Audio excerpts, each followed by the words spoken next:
Hi guys, good evening. Today it's Q&A day. So I'm giving the technology out another shot here where we're giving the green screen another moment here. And so let's get to our questions.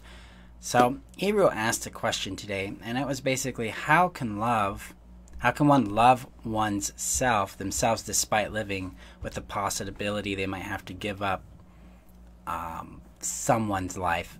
I'm not sure exactly what you're going for there, Eru, but let's go with it. I'm gonna make an implication. I'm gonna make a guess here. Our life is not it's a product of what we've been going through because we've been in survival mode. Fundamentally, we are struggling with dealing with real life with dysfunctional tools. Codependency specifically is a coping mechanism to help us survive toxic relationships, toxic people, toxic dynamics. Now, if the video is glitching out, it's expected. We're trying this out, see if we can make this work. I don't know what Facebook changed, but something changed. So we're giving that a shot. But, okay, so no one had privacy and it affects how I communicate with my brother. I'm afraid to give too many details, but I have said and done things with my brother that look back seemed inappropriate or codependent. It's time to give yourself a break.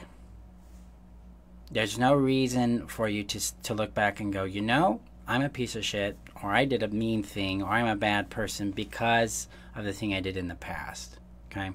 What we want to do is understand that, okay, I did a behavior I don't agree with now.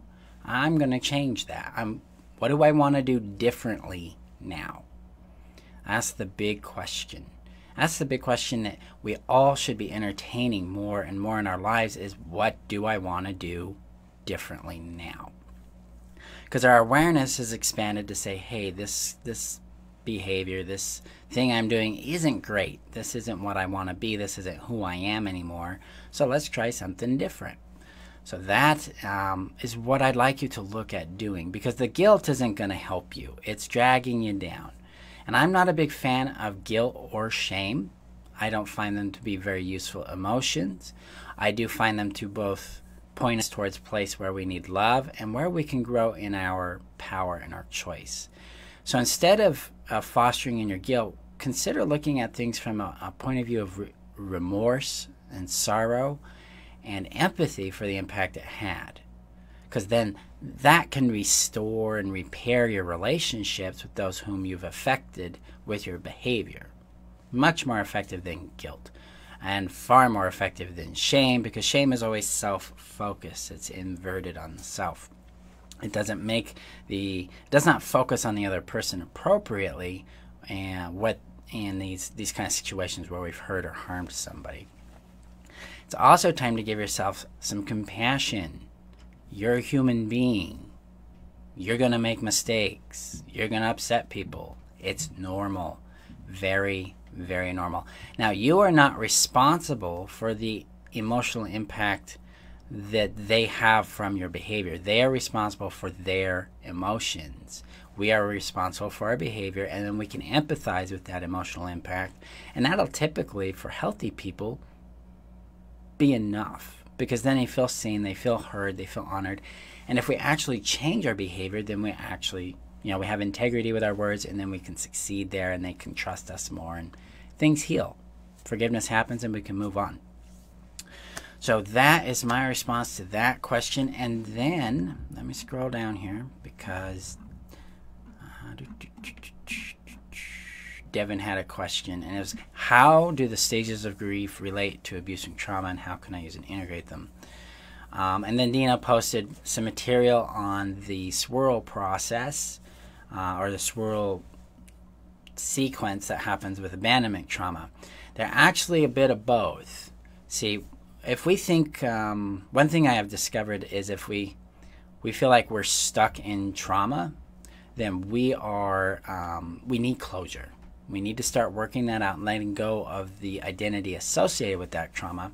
And then what starts to happen is this swirl process that Dina talks about, which is about shattering, withdrawal, internalization, rage, and lifting, stops happening.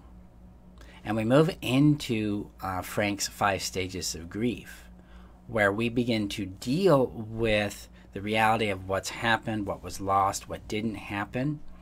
And then in that, especially for us as abuse victims and survivors, we often grieve the impact we've had on other people because of the toxic behavior we inherited from the abuse.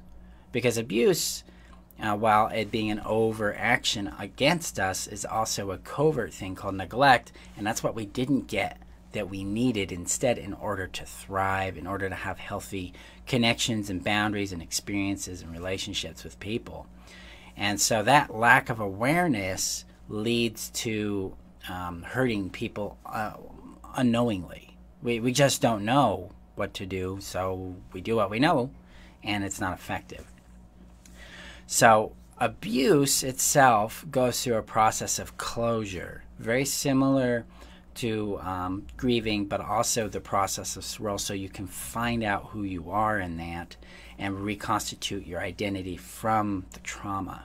That's the key.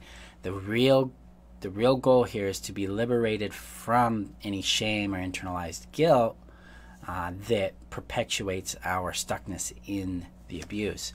And with trauma, it's about closure. That's all we need to do is get closure on that, and then we'll grieve. We'll grieve in that 5 stages of grief of, first hitting denial, then going through acceptance, anger, bargaining, depression, that kind of thing.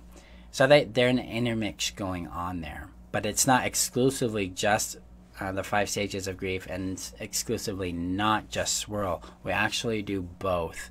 And we do both as we mature and grow emotionally out of our abuse and out of our trauma. So, and like the video Karen posted, I'm not familiar with Chris at all, but the term she uses, complicated grief, is pretty appropriate there.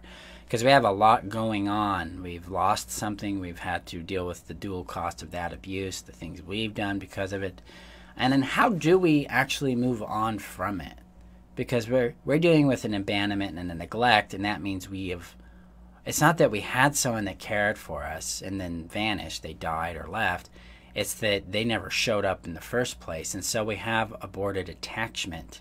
And we need to move through the maturation process of that attachment in order to truly deeply heal there. And if you want to start that process, if you're a member of Codependency to Confidence, what you do is you go to the Addiction to Connection course. It's a component of Heal, and start that.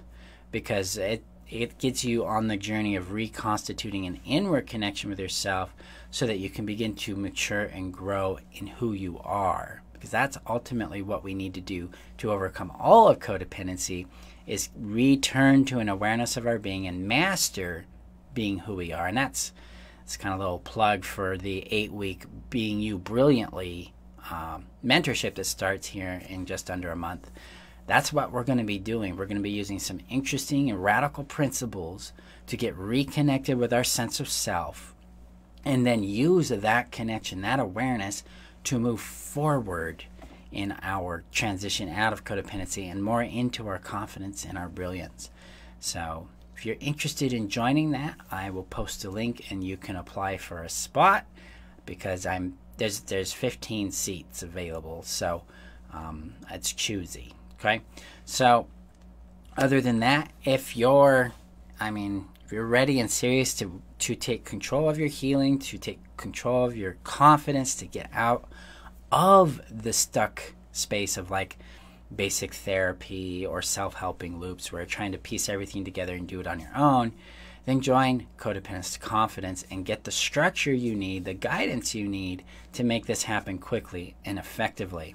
So thank you guys for showing up. I appreciate the group, how you guys are maintaining the atmosphere, being loving, kind, and attentive, how we're discussing moving forward from codependency, how we're not completely fixated on the narcissist or on our pain, but we're looking at what else is possible for ourselves individually and collectively. Good job. I appreciate you. And remember, fundamentally, remember this. This is the truth. You are worth knowing, you're worth loving, and you're worth keeping. So I will see you guys in next week's live Q&A on Thursday, typically around 5:30. And Again, if you have any questions, just reach out, post them in the group, share your experiences, the things you're succeeding in, the triumphs you're having, and I'll see you guys next week. Thank you. Bye-bye.